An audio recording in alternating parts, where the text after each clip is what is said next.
Welcome to Lineups and Lures, where the talk runs from the dugouts to drift boats. We're all about the games we play and the waters we fish, the stories, the rivalries, the moments that keep us coming back. If it happens under the lights or out on the water, we're in. This is Lineups and Lures. Well, for the first time since 2014, we were both in the stadium for an NFC Championship game. And I got to tell you, that game was not a letdown in any capacity. That was awesome. Yeah, no. Yes, it's absolutely awesome. That's why people think Seattle is just a different place. I mean, it's all the same things from last week. I mean, walking down the hill, grabbing lunch, grabbing a coffee, grabbing an adult beverage before the game. It's nice to see with everything going on in the world. Yesterday was just about a football game, and people were just having fun. There were a number of Rams fans in the stadium, and I saw all of them having a good time as well. And other than some friendly banter, nothing untowards. It was just a really good day. Yeah, no, it was awesome. I mean, I feel bad for the people of Portland and these smaller cities, because there's just something about when you're walking around that town, whether it was last night going to get lunch, getting dinner after the game, this morning getting up, walking through the hotel. I went down to Pike Place, got some pastries and stuff for breakfast, and people are still walking around with their Seahawks gear on. You don't see that in Portland. Like, obviously the Blazers aren't a Super Bowl NBA Finals caliber team and haven't been for many, many years, but there's just something about that town. I mean, everybody's decked out in Seahawks stuff. Everybody you walk by, go Hawks, go Hawks. I mean, it's just a total atmosphere that's we just don't get to experience in Portland, which is just so unfortunate because it's so much fun. Yeah, and it's I mean, I could go so many directions with this, but I think I'm just going to keep it relatively lighthearted today. But you're right. I mean, I don't know if this sounds silly, but to me, it's like it's good for the soul. It's like hey, people could just be people, and everybody you can high five a stranger walking down the street. You can, everybody's got a smile on the dial. It's like, hey, maybe the world isn't that bad of a place every day, all the time. It's like it's just good old fashioned, good entertainment. Everybody's having a good time. People weren't acting like idiots. Everyone was being polite, respectful. Women and children were having a good time. Yeah, man, I echo everything that you just said. Yeah, so it was fun. So, one of the cool parts is we got to be the late game. So we met up before the game in the stadium and kind of watched the fourth quarter of that Broncos-Patriots game. That was not very exciting. We'll get to that later, but kind of set the tone for the day. Like, man, now you know who you're playing. There's a potential Super Bowl rematch at play here. Just brought on a little bit more energy to go get that revenge. I think that's good motivation. Well, and I kind of had a brain thought here. Of course, all I'm thinking about is we didn't want revenge against New England. And I forgot that maybe Denver wants a little revenge against us. I just completely spaced that until about halftime of the football game. I'm like, wait a second. These are the two guys we played in back-to-back Super Bowls. Yeah, it's one thing to lose with an interception on the 1-yard line. It's another to have your opening snap go over the quarterback's head for a safety en route to a 48-3 ball game. Did you know Denver broke every record in the book for offensive production that year? Yeah, and then put up like 3 points in the Super Bowl. I believe it was 8, but I think it was 41-8. But yes, it was a complete blowout, and let's be honest, it was over on the first play of the third quarter. Yeah. Because we all know what happened on the first play of the third quarter. Absolutely. It was kind of like the first play of the game against the 49ers last week. It was, yes, instead of Shaheed, it was a little wide receiver from Minnesota called Percy Harvin. So yeah. Yep. But anyway, right, let's get into the football game, or at least a little bit closer. So, first question: what did you think of the national anthem? Some country singer from the Northwest sang it, and then the flyover. What did you think of that? Well, I mean, you knew the flyby was coming. Yes. You didn't know what was coming. Yes. All or where it was coming from. Well, it typically comes from the south because they're coming from. So, did I hear right that those guys came from Portland yesterday? Yeah, they came from Oregon. Because I figured they were coming from McCord Air Force Base, down there, Olympia, Tacoma area. But yeah, man, I mean, when those fighter jets fly over and they do the little dip of the wing, and it's hard not to always get a little emotional, man. Yeah, well, and that was what I thought was crazy was, normally they just fly parallel to the stadium from the south and just fly right over downtown. But I was kind of looking that way and waiting for it, and you could see them on the video screen. Mm-hmm. And then all of a sudden they turn and cut across the field, and they went right over your head. And I was like, oh, that's pretty cool. That's different. Yeah, they dipped the wing, and I know the Chinook helicopter of the Coast Guard was pretty low last week, but those planes were every bit as low, and they were moving markedly faster than the Chinook helicopter was. Yes, absolutely. And I mean, the whole building rattles when those two things went over. And maybe that was the deal. Maybe they had to break off and get out of downtown always. They might have broke all the windows on the buildings downtown. Yeah. No, I mean, that's just, you got to bring out the big guns. And they did. Yeah, absolutely. All right. So then. Well, I think hold on a second. Oh, you got more. Okay, go. No, I was going to say then we have the traditional 12th man flag. Which we got right pretty much every which way from Sunday. Yes. So Jody Allen was the really only choice, right? I mean, that was fantastic. And she did a great job, got the place pumped, but there were some special guests up there as well, which I thought was a great tie-in to the history of the Seahawks. There were. Do you remember who they were? Well, I don't have all their names off the top of my head, but I know Matt Hasselbeck was up there. Well, there was 3 of them up there. So we got my quarterback up there, Matt Hasselbeck. Yep. Cliff Averill. Yep. And Michael Bennett. That's a pretty good group. I mean, when you think back to those Super Bowl teams of 2013, 2014, I mean, those were, well, and then obviously Hasselbeck's year, but I mean, those were big time names on those teams.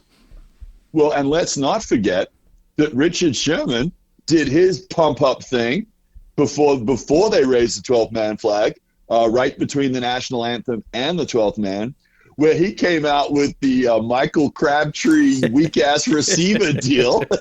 Yep, got to bring that one back. And then proceeded to move into the LOB to MOB, and as much as I'm somewhat torn on Richard Sherman at times, he certainly got the crowd going, and everybody in the building knows who he is. Yeah, no, that was fun. I mean, that place was hyped. I mean, I think everyone was talking about the decibel level of, what was it, like 114 was the record or something. Man, we were at 114 before the game even started. That place was hyped. It was ready to go. Yeah, and I watched a little bit of the Fox broadcast this morning on TV. I watched the replay a little bit. I only got bits and pieces, but I did want to pay attention to the pregame. And for the first time in a long time, Seattle has had a bit of a down period there for, the tail end of Russ's years till pretty much last year, where you could start feeling the momentum again. It's been a rough 7-8 years in Seattle. And the home field advantage kind of disappeared there for a little bit. But it was funny in a good way yesterday to hear everybody on that cast, from Brady to Burkhardt to Aaron Andrews to all of them basically go, and the 5 boys doing that pregame, Strahan and all those guys. And they were literally like, no. I know we talk about the noise in Seattle, but it's back. Yeah. And this home field is back. Yeah. And this is no joke. I mean, there wasn't a lot of Rams jerseys in that stadium yesterday. No, and they definitely didn't make any noise. No, they were. Well, when you're behind the whole game, it's a little tough to get excited. Hey there, I'm Chad with Jackson Painting and Remodel. And if you're looking to give your home a fresh new look, you've come to the right place. Whether you need a bold new color for your living room or a fresh coat to brighten up your home's exterior, my team and I have got you covered. We specialize in both indoor and outdoor painting, using only the best materials to make sure your space looks amazing and stands the test of time. If you're ready to transform your home, visit jacksonpainting.com. I'd love to come by, chat about your ideas, and give you a free estimate. At Jackson Painting and Remodel, we don't just paint, we make your vision a reality. Again, visit jacksonpainting.com or call 503-620-2600. Want one-on-one coaching that makes a real difference? At Portland Baseball Club, our private lessons give players the focused attention they need to master their game. Work directly with top PBC coaches on your swing, pitching mechanics, fielding footwork, catching, whatever your game needs most. Every session is customized to your goals, your skill level, and your season, helping you see results fast. Train smarter, not just harder, and take your performance to the next level. Book your private lessons today at portlandbaseballclub.com.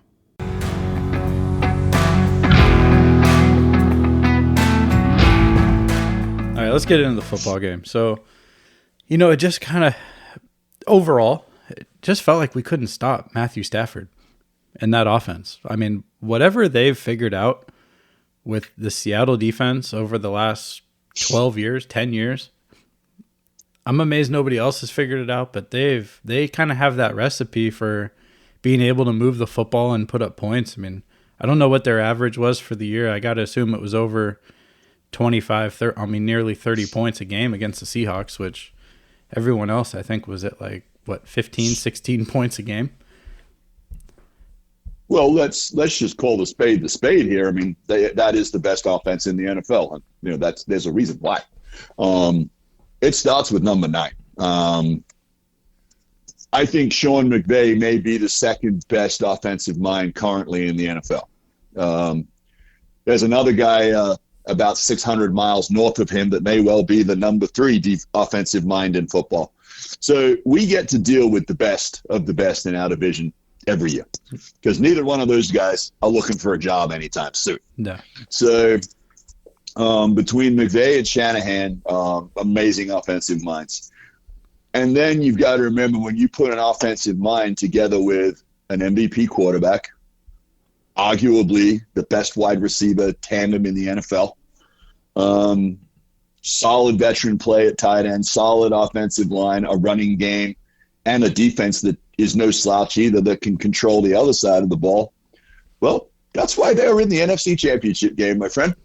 Right, and that's why everybody's trying to take their coordinators. So, I mean, Matthew Stafford got off to a slow start. I think he started 3 of 18 and then proceeds to just reel off 320 yards, Okay. Well, and it's just the passes are perfect. There's a small hole, a small pocket to throw it into, and he nails it every time. And it doesn't matter who it was. He hit him in stride, in the right spot. That's exactly what, at the end of the year, when you're playing your best football, that's what it looks like. And that's why that game was so much fun, is because both those teams were just dialing everything in perfectly. And it made for a great game.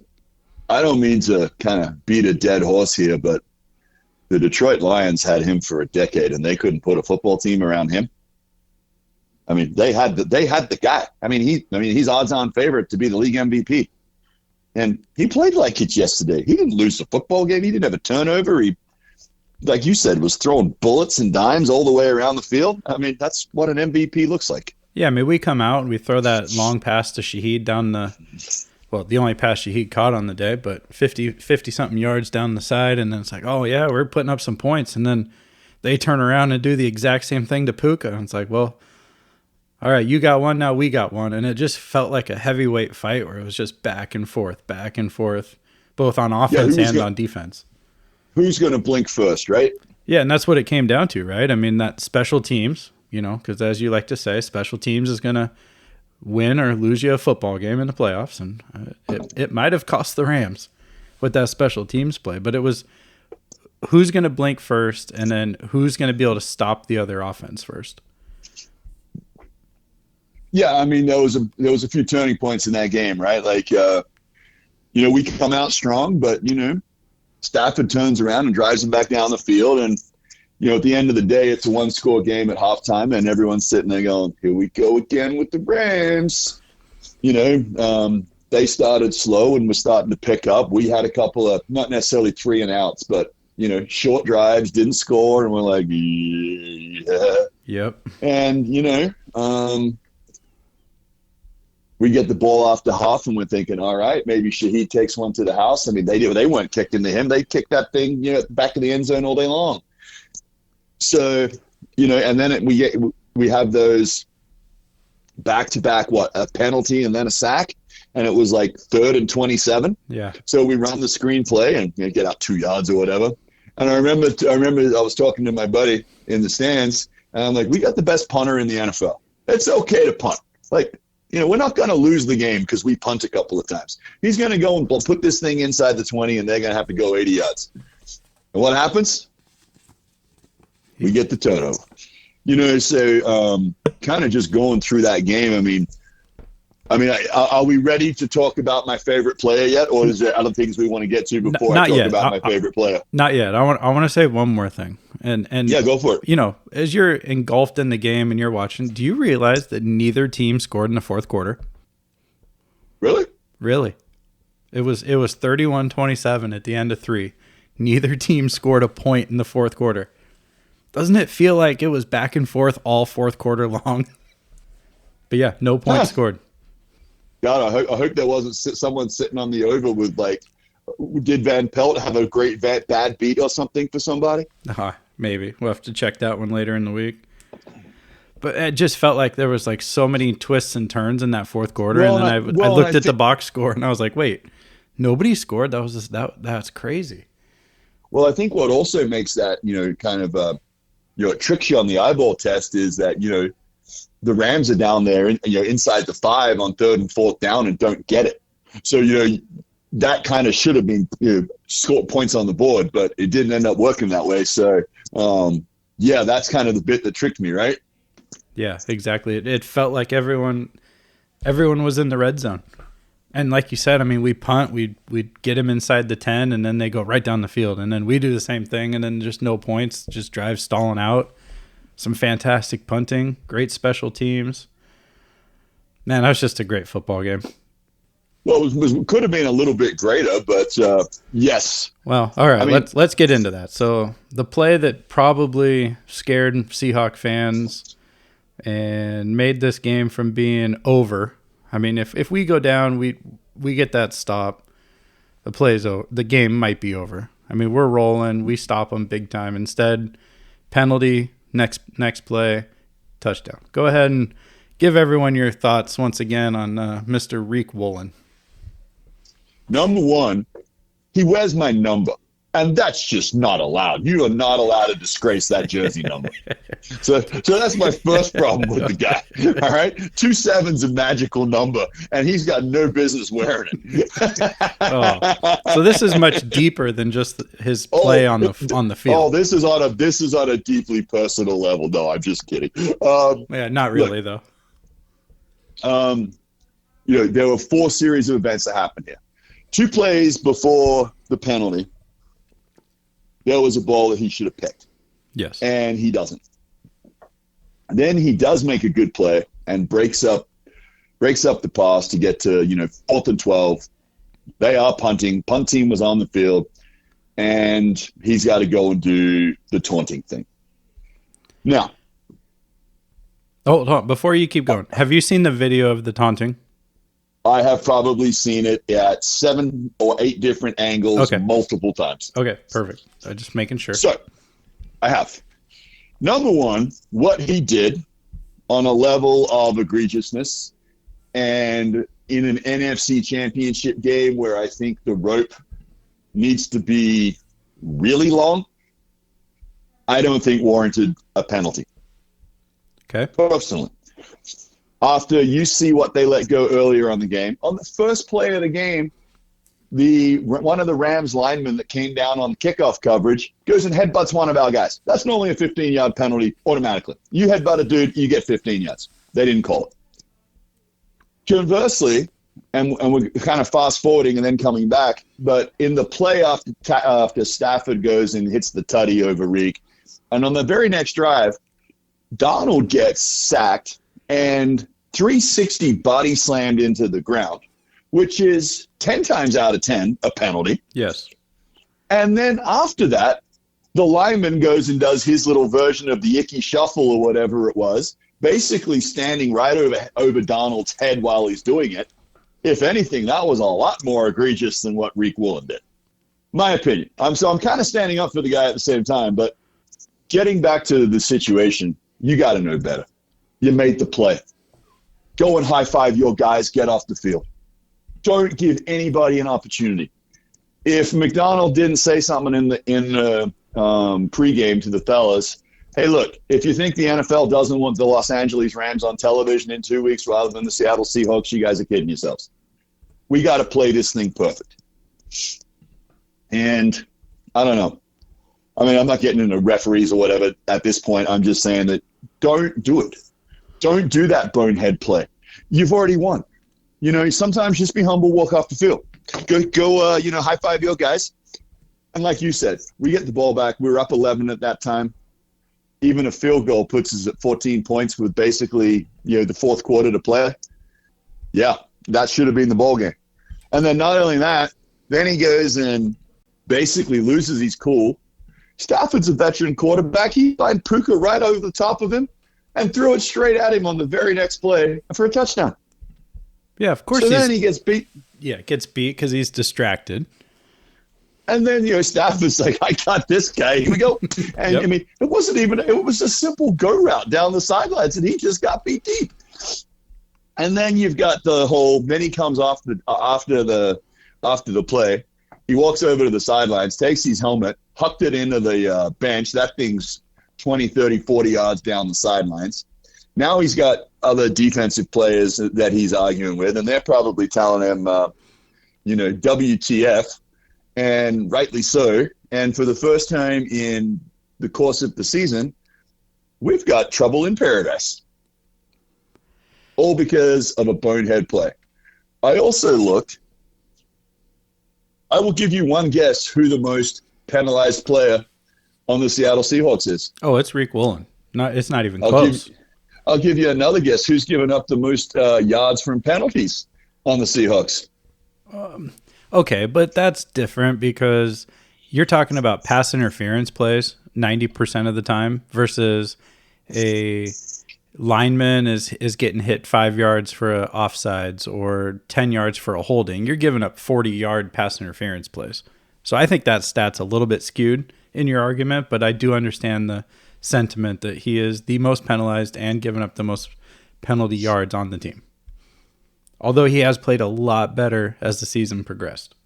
The thing that frustrates me about him, he is a 6'4", tremendously athletic human being that, if with his head screwed on right, could be a 6-7 time Pro Bowl. That's why I get frustrated.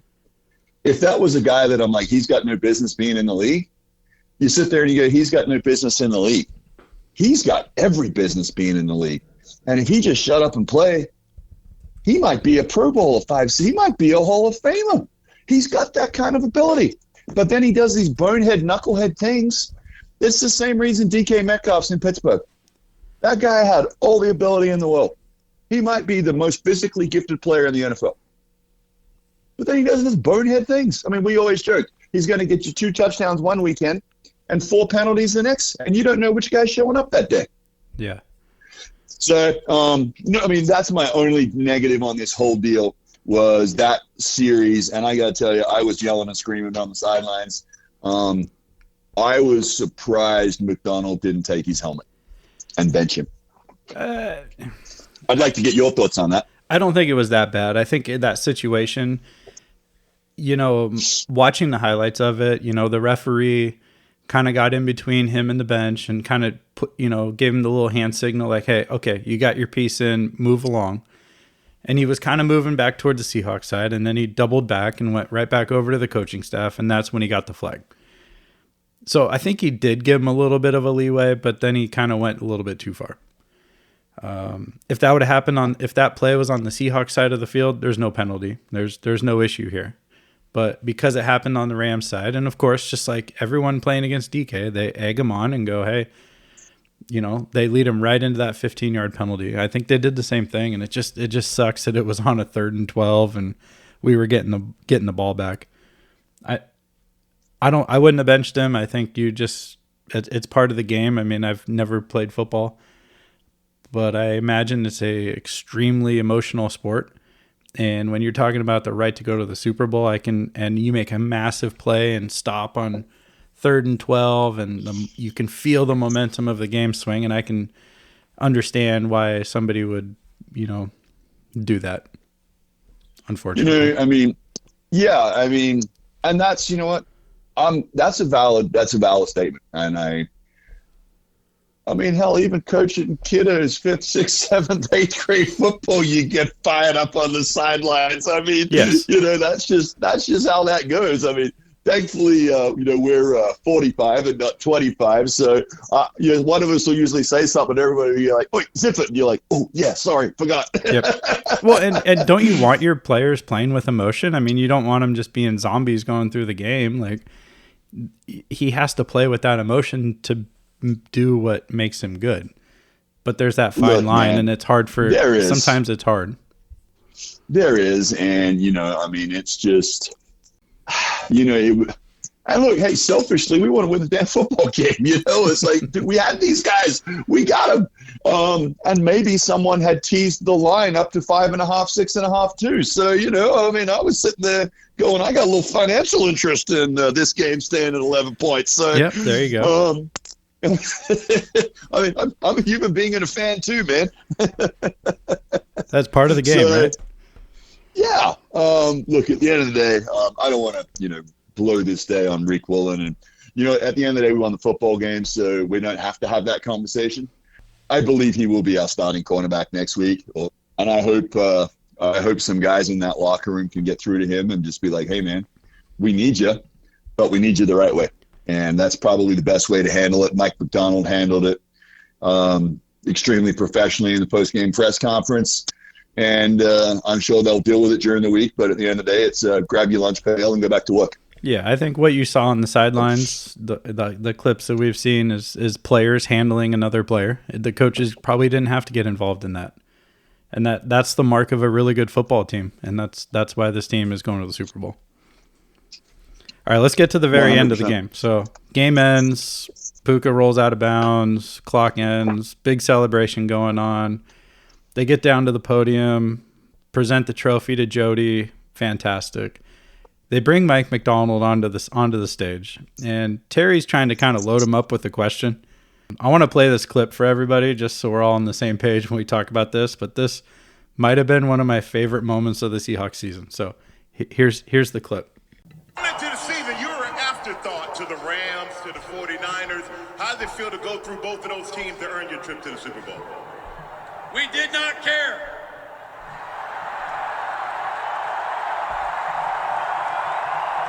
It's about us. It's always been about us and what we do. And now we're going to the Super Bowl.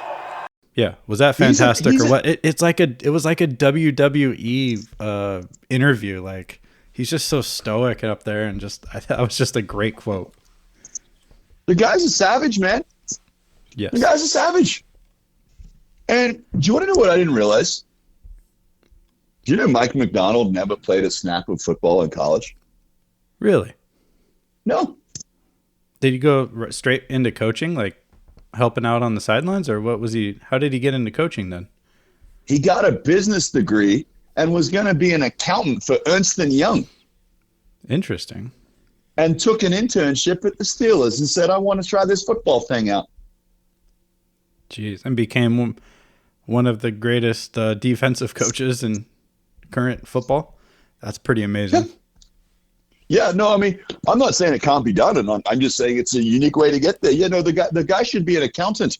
Yeah. Well, it just shows that you see it a lot in Major League Baseball, especially is, the guys that didn't play the game are transforming the game with analytics and data, biomechanics, all these pitching and hitting labs that pop up. I mean, it changes the game for the good and for the bad. So that's pretty interesting. I didn't know he didn't play or coach at all. That's crazy. Yeah, I mean, if nothing else, right, it brings a fresh look at something, right? I mean, how many times, over the years have you and I looked at, we've been coaching or we've been talking about a drill or about hitting or about whatever, and it's like, well, that's just the way it's always been done. Yes. That's the way it's done. And you're sitting there and you go, well, maybe we should try to change that. Or is it just because it's the way it's always been done? That doesn't mean there isn't a better way. And I think that's kind of some of the things you're seeing with, guys like McVay on offense, guys like Mike McDonald on defense. I mean, they're, to a lesser extent, look at what Chip Kelly did with the University of Oregon's offense, 15, 20 years ago. I mean, it's the first guy through the wall normally catches a little heat, but it doesn't make him wrong.